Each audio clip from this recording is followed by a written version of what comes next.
Hello, guys, very good day. I hope you all are doing well today. Today, we are going to show you how you can use multi screen in your any Android phone. Let's suppose I would like to see the cameras.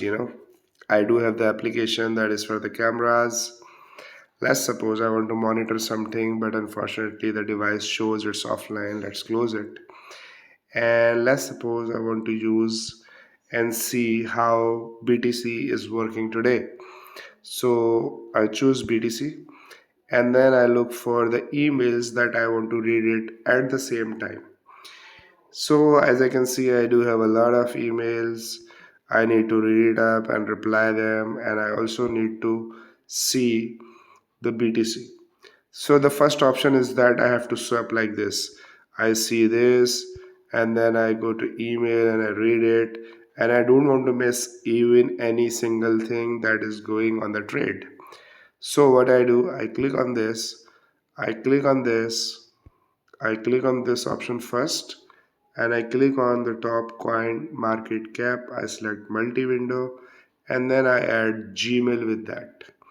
So like this, I can read out my emails on the phone easily, and I can also see how the BTC is going up and down, what is the interval is going on there, each and everything.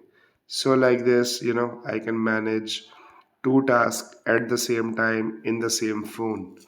So like this, you can use multiple screens, like two screens at the time. And if you want to add YouTube, you can also use YouTube also.